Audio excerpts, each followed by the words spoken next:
जय जिनेंद्र बंधुओं, कार्यक्रम समस्या एक समाधान अनेक में आप सभी का अभिनंदन है। मैं हूं आपके साथ डेजी सिंह।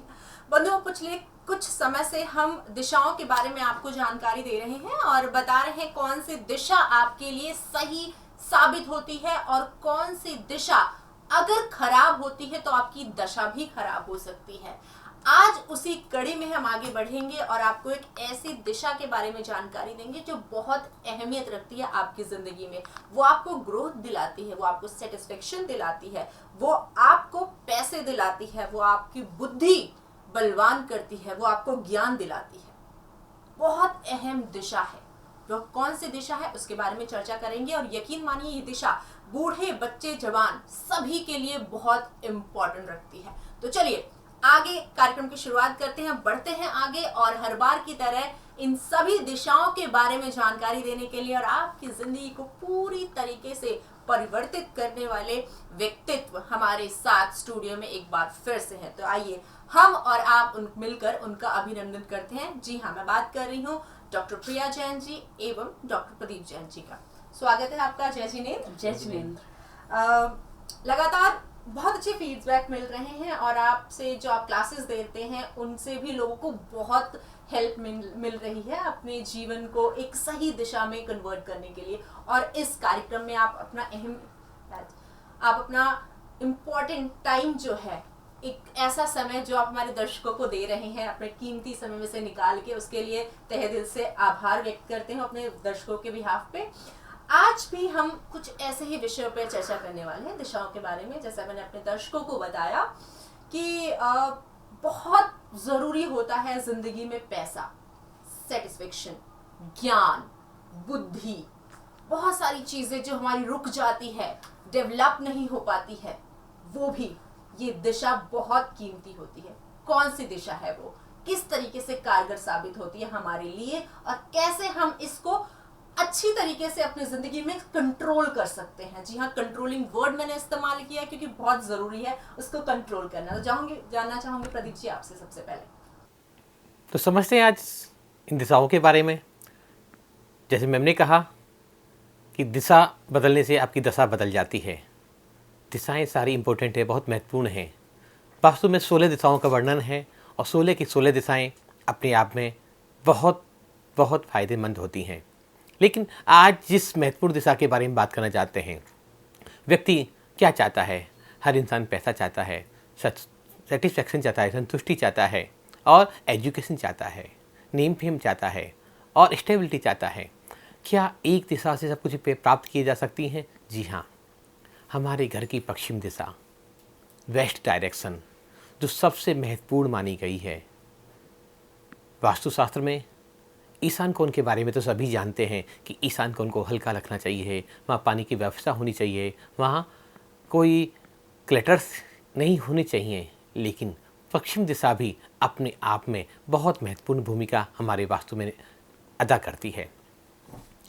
अक्सर हमने घरों में, फैक्ट्रियों में, ऑफिसों में विजिट किया, देखा कि सारे घर को ठीक रख लेते हैं लेकिन पश्चिम दिशा में कबाड़ खाना बना देते हैं, पश्चिम दिशा को डस्टबिन की तरह यूज करते हैं और घर का सारा कूड़ा कचरा इकट्ठा कर कर पश्चिम दिशा में रख देते हैं।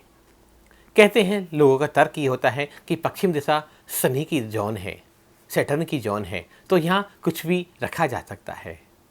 लेकिन जिन घरों में, जिन फैक्ट्रियों में, जिन ऑफिसों में पश्चिम दिशा खराब होती है, जिनकी वेस्ट डायरेक्शन खराब होती है, वहाँ कुछ कलेक्टर्स होते हैं, उनकी पेमेंट्स रुक रुक के आती है, उनके अवरोध उत्पन्न हो जाते हैं, उनका व्यापार आगे नहीं बढ़ पाता, उनके बच्चे अच्छी एजुकेशन नहीं पा पाते। उन्होंने जो सोचा होता है कि मुझे ये इस प्रोजेक्ट के अंदर 5 CR का प्रॉफिट होना चाहिए था, लेकिन वो प्रॉफिट तो होता है, कितना होता है?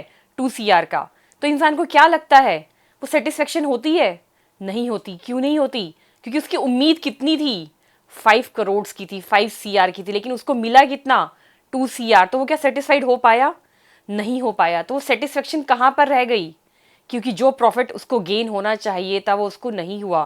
तो उसके लिए उसको कौन सी दिशा को अपने देखना चाहिए? वेस्ट डायरेक्शन को देखना चाहिए कि उसने कोई वेस्ट में क्लटर तो नहीं करा, कि उसने वेस्ट डायरेक्शन में कहीं क्लटर्स तो नहीं है, कहीं वहाँ पर कोई प्रॉब्लम क्रिएट तो नहीं कर रखी है, कहीं वहाँ पर वाटर अंडरग्राउंड वाटर टैंक तो नहीं बना रखा है, कहीं उसको भारी तो नहीं कर रखा है और इतनी हैवीनेस क्रिएट कर रखी है कि उसकी लाइफ में जो प्रॉफिट्स, जो गेन्स उसको होना चाहिए थे, उनके अंदर कहीं ना कहीं परसेंटेज डाउन होती जा रही है। कि यदि आपके बिजनेस में भी, आपके प्रोफेशन में भी कहीं ना कहीं अवरोध आ रहे हैं, आपकी जो डिज़ायर्स हैं वो फुलफिल नहीं हो पा रही है, प्रॉपरली फुलफिल नहीं हो पा रही है, मीन्स कि जो आपकी डिज़ायर्स कितनी हैं, आपको जो प्रॉफिट्स हो रहे हैं, आपको जो सैलरी मिल रही है, उससे आप अनसेटिस्फाइड हैं, आप मेहनत कर रहे हैं, कर्म कर रहे हैं, लेकिन फल नहीं मिल पा रहा है, तो आपको अपने घर की वेस्ट डायरेक्शन को देखना चाहिए कि वहाँ पर क्या आपने रख रखा है। कहीं वहाँ पर आपने टॉयलेट तो नहीं बना रखा है, कहीं वहाँ पर आपने ऑब्स्टेकल क्रिएट तो नहीं कर रखा है, तो आपको उसको ठीक करना चाहिए, उसको बैलेंस करना चाहिए कि जिससे जितना भी आपने प्रॉफिट सोचा है अपने इस प्रोजेक्ट के अंदर, अपनी जॉब के अंदर, वो प्रॉफिट आपको मिले। और सबसे अच्छी बात, वेस्ट क्या है? पश्चिम। पश्चिम मीन्स क्या होता है? पीछे। तो पीछे हम क्या रखते हैं? क्या है आपकी बैकबोन? बैकबोन क्या है? हमारी पीछे है। हमारी लाइफ में बैकबोन क्या है? हमारी जो मनी है, जो हमारी इन्वेस्टमेंट्स हैं, जो हमारे प्रॉपर्टी के पेपर्स हैं, वो हमें कहाँ रखने चाहिए? वो हमें वेस्ट में रखने चाहिए। क्यों? क्योंकि वो सभी तभी काम आती है, वो बुरे वक्त में काम आती है। वो इन्वेस्टमेंट्स, वो जो प्रॉपर्टी के कागज़ हैं, वो मेरी लाइफ में मेरी बैकबोन का काम करते हैं। तो वेस्ट को हमें बहुत अच्छे से समझना होगा कि वेस्ट डायरेक्शन एक शनि की जोन होते हुए भी हमारी लाइफ में बहुत इंपॉर्टेंट है, बहुत इंपॉर्टेंट रोल प्ले करती है।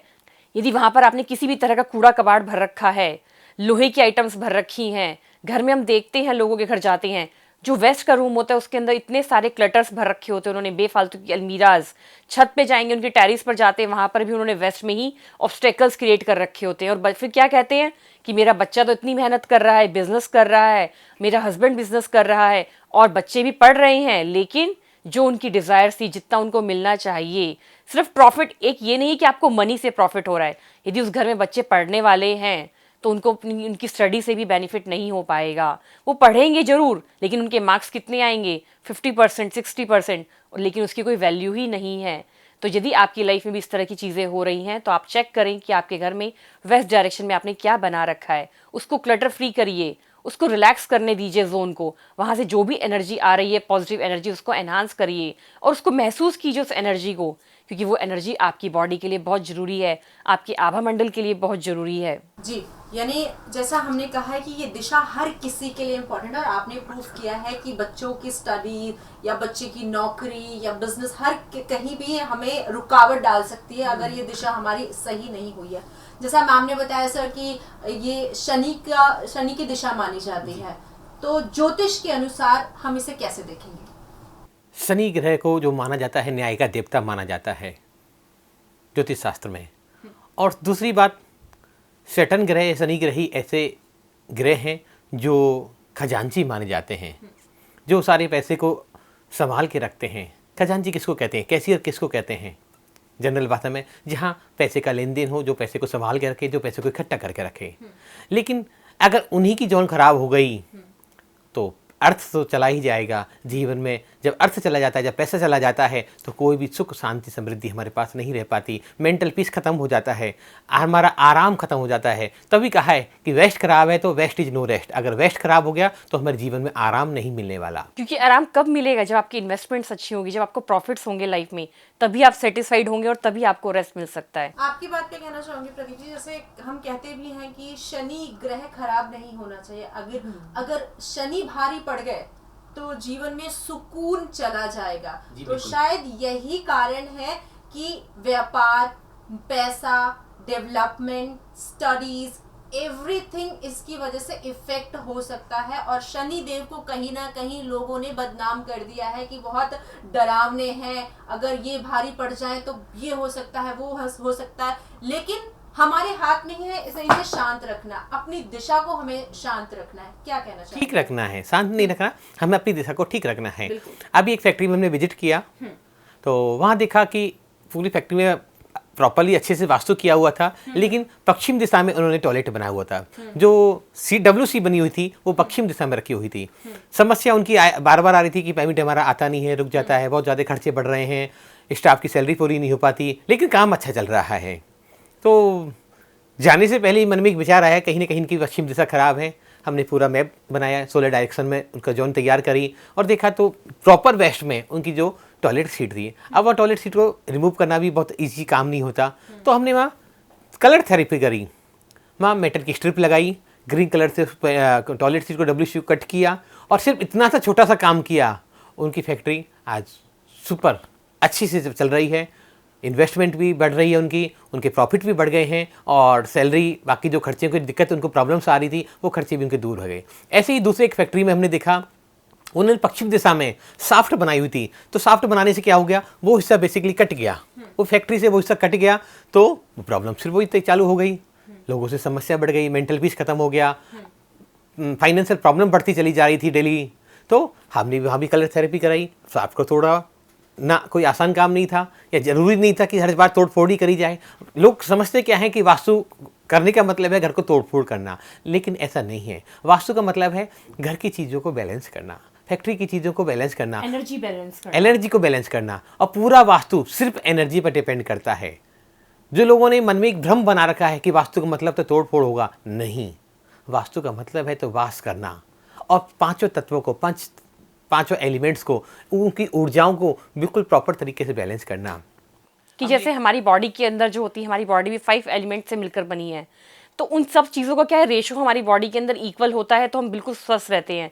लेकिन कहीं ना कहीं वो जो रेशो होता है गड़बड़ हो जाती है कि हमारी बॉडी के अंदर 70% पानी है तभी हम जीवित रह पाएंगे, अदरवाइज़ क्या होगा, ब्लड लेने की रिक्वायरमेंट आ जाएगी, ग्लूकोज पीना पड़ेगा, पानी ज़्यादा पीना पड़ेगा।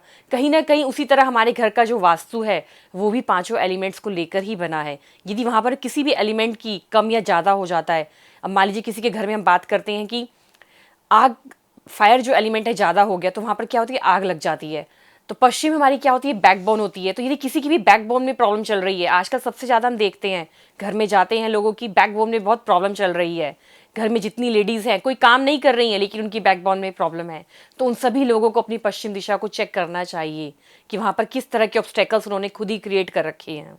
तो यहाँ पर जैसे आपने बताया कि किसी की फैक्ट्री में इशू था, और आपने जैसे बताया कि हम तोड़ फोड़ के बिना भी कर सकते हैं, हम ये सब पॉजिटिविटी का खेल है और अपनी दिशाओं को थोड़ा सा केयरफुली जानने का गेम है सारा। तो जानना चाहूँगी, हम तोड़ फोड़ की बात नहीं कर रहे हैं, हम प्रॉब्लम्स की यहाँ बात कर रहे हैं। अगर हम प्रॉब्लम्स हैं हमारे पास, तो बिना तोड़ फोड़ के कैसे हम इसे रेक्टिफाई कर सकते हैं आपके माध्यम से, और भक्तांबर के माध्यम से ये किस तरीके से हेल्पफुल हो सकता है? कौन सा श्लोक, कौन सा काव्य हमें बोलना चाहिए, जानना चाहूंगी आप दोनों से। यदि हम बात करें भक्तांबर स्त्रोत की, तो भक्तांबर स्त्रोत का 8वां नंबर काव्य जो है, यदि किसी के घर में भी वेस्ट डायरेक्शन में प्रॉब्लम्स चल रही हैं, वेस्ट डायरेक्शन से मतलब क्या है मेरा, कि यदि उनकी लाइफ में भी प्रॉफिट्स नहीं हो रहे हैं, उनकी लाइफ में भी इस तरह के गेन नहीं हो रहे हैं, तो उनको भक्तांबर स्त्रोत का 8वां नंबर जो काव्य है, 27 बार श्लोक, 108 बार रिद्धि, 108 बार मंत्र का जाप करना चाहिए। ब्रह्म मुहूर्त की बेला में मन वचन काय की शुद्धि पूर्वक 27 बार श्लोक, 108 बार रिद्धि मंत्र और 108 बार मंत्र का जाप करें। और पॉसिबल हो तो घर में जितने सदस्य हैं वो सभी लोग नमक का त्याग करें। जब वो नमक का त्याग करेंगे तो उससे क्या होगा, उन सभी का पुण्य प्रबल होगा। इससे भगवान को कोई फर्क नहीं पड़ता, क्योंकि सबसे ज़्यादा क्वेश्चन यही आता है कि नमक का त्याग कर दिया हमने तो क्या होगा, तो क्या हम दूसरा नमक खा लें? नहीं, सभी नमक नमक की कैटेगरी में आते हैं, चाहे वो लाल रंग का हो, चाहे वो काले रंग का हो, चाहे वो एक्सपेक्टेड कोई भी कलर है, सेंधा नमक है, सभी के पीछे आप क्या लगा रहे हैं, नमक। तो कोई भी नमक आपको नहीं लेना है। नमक छोड़ने से क्या होगा, आप सारा दिन फोकस कहाँ कर रहे हैं कि मैं भक्तांबर स्त्रोत का 8वां नंबर काव्य पढ़ रहा हूँ, इसलिए मैंने नमक का त्याग कर रहा है, मैंने भक्तांबर की चैंटिंग कर रहा हूँ, मैं अपने बिजनेस के लिए पाठ कर रहा हूँ, तो क्या होगा, 24 घंटे 21 दिन तक आपका सारा फोकस कहाँ है, भक्तांबर स्त्रोत पर है। और जब आप नमक नहीं खाएंगे तो आपकी जितनी भी बाहर की आइटम्स हैं, नमकीन, बिस्किट, सब चीज़ें क्या हो गई, आपने छोड़ दी। उन सभी जीवों के प्रति, जो उन जीवों से मिलकर चीज़ें बनी हैं, सबके प्रति आपके मन में क्या भाव आ गया, साता भाव आ गया। जब आपने उन चीज़ों को छोड़ दिया, आना जाना आपने बंद कर दिया, क्योंकि जब कुछ खाएंगे ही नहीं तो बाहर जाएंगे क्यों, कोई पार्टी में नहीं जाएंगे आप, कोई अपने रिलेटिव्स के पास फालतू नहीं बैठेंगे, तो कहाँ है सारा फोकस, सिर्फ और सिर्फ भक्तांबर स्त्रोत पर और वेस्ट डायरेक्शन पर। तो कैसे प्रॉफिट नहीं होगा आपकी लाइफ में। तो हमें समझना होगा कि नमक का त्याग क्यों करना है, क्योंकि कई बार ये क्वेश्चंस बहुत बार उठ के आ रहा है, मेल्स पर भी, व्हाट्सएप पर भी, कि नमक का त्याग कर देंगे तो नमक की कमी हो जाएगा, बीपी डाउन हो जाएगा हमारा। तो कुछ भी नहीं होगा। आपके पानी के अंदर जो होता है वो नमक होता है, जो फ्रूट्स आप खाते हैं उसमें नमक होता है, जो नमक हम ऊपर से डाल रहे हैं वो तो सिर्फ हमारा टंग का टेस्ट है। तो हमें उसको ठीक रखना है, उसको बैलेंस करना है यदि अपनी एनर्जीज़ को, तो नमक का त्याग करके जब हम करेंगे। और सबसे ज़्यादा क्वेश्चन क्या आता है कि जैसे जो बिजनेस कर रहा है क्या सिर्फ वही त्याग करे? नहीं, यदि जो इंसान परेशान है वो तो सिर्फ तन से परेशान है, यदि वो हो रहा है उस टाइम पर कि उसका बिजनेस अच्छा नहीं चल रहा, मन तो कहीं आपका भी लगा हुआ है, क्योंकि आप भी उस हस्बैंड के साथ अपने अटैच हैं कि उसका बिजनेस अच्छा नहीं चल रहा है। और धन की बात करें तो धन यदि अच्छा नहीं आएगा तो आपके घर में आपके बच्चे कैसे पढ़े लिखेंगे अच्छे से? आप जो घर की जो आपकी एक्टिविटीज़ हैं, जो नॉर्मल एक्टिविटीज़ हैं, उसको भी आप कैसे अच्छे से कर पाएंगे? तो सभी चीज़ें ज़रूरी हैं। घर में जितने लोग हैं सभी को बोलिए कि भक्तामृत स्तोत्र का 8वें नंबर काव्य का पाठ करें, चाहे वो छोटा है चाहे वो बड़ा है, इसमें कोई दिक्कत नहीं है, कोई साइड इफ़ेक्ट नहीं है। यदि जो भी कोई करेगा उसको उससे गुड इफेक्ट्स ही आएंगे। सबकी लाइफ की जो भी प्रॉब्लम्स थी, जो भी ऑब्स्टेकल्स थे, वो डिलीट होते चले जाएंगे, वो डिल्यूट होते चले जाएंगे। और जो भी लाइफ में प्रॉब्लम्स हैं वो अपने आप प्रॉब्लम्स की जगह क्या हो जाएगी, प्रॉफिट्स में, गेन्स में लाइफ में मिलने लगेगा। बिल्कुल। आपसे छोटा सा उपाय जानना चाहूंगी कि कैसे हम इसे घर में हमारी जो ये दिशा को है और भी स्ट्रांग बना सकते हैं। पश्चिम दिशा को ठीक करने के बहुत सारे उपाय हैं। तो सबसे पहले तो प्रिया जी ने कहा कि वक्तामृत का 8 नंबर काव्य का उच्चारण करना चाहिए। साथ ही साथ 8 नंबर काव्य का यंत्र भी अगर पश्चिम दिशा में स्थापित किया जाए तो हमारी सुख शांति समृद्धि एक साथ ग्रोथ करने लग जाएगी। जाप तो करना ही है, यंत्र की अपनी महत्ता है, तो यंत्र भी वहाँ हमें स्थापित करना चाहिए। दूसरा, ये वाटर जोन है, पानी की दिशा है, शनि की दिशा है, तो शनि के उपाय कुंडली के हिसाब से करने चाहिए। आज समय थोड़ा कम है, तो कल के एपिसोड में शनि के उपायों को जानेंगे, पश्चिम दिशा को ठीक करने के उपायों को जानेंगे हम आराम से विस्तार से कि कैसे इस दिशा को अच्छे से ठीक किया जाए। जी बिल्कुल, यही क्वालिटी है आप दोनों की कि जल्दबाजी नहीं है किसी भी चीज़ की। टाइम लगे लेकिन डिटेल में हमें बताना बहुत ही ज़रूरत है इस चीज़ की, जानने की, समझने की कि कैसे ये दिशाएं हमारे ऊपर नेगेटिव इफेक्ट छोड़ के चली जाती हैं, और अगर हम इन दिशाओं को समझेंगे तो कैसे हमारी दशाएं भी सुधर सकती हैं। क्योंकि अगर हमारी दशा खराब हो तो जिंदगी बिल्कुल खराब हो सकती है, क्योंकि घर में बहुत सारी खुशियां होती हैं, हम उसे भोग नहीं पाएंगे, पैसे बहुत कमाएंगे लेकिन उसे खर्च नहीं कर पाएंगे, परिवार में तो रहेंगे लेकिन प्यार नहीं पा पाएंगे। तो बताइए ऐसी जिंदगी का क्या फायदा। इसलिए दिशा जो वेस्ट है जिसके बारे में हम बात कर रहे हैं, पश्चिम दिशा के बारे में हम बात कर रहे हैं, इसके बारे में विस्तार से जानेंगे और शनि का कैसे इस पर प्रभाव पड़ता है, कैसे ये दोनों चीजें एक दूसरे से कनेक्टेड हैं, विस्तार से जानेंगे अगले एपिसोड में। आज के लिए इतना ही। जाने से पहले एक बार फिर से आप सभी को बताना चाहूंगी, जैसे प्रिया जी हमेशा कहती हैं, स्टे पॉजिटिव, स्टे हेल्दी। जी हाँ, आज के लिए बस इतना ही। आप दोनों का बहुत बहुत धन्यवाद। जय जय।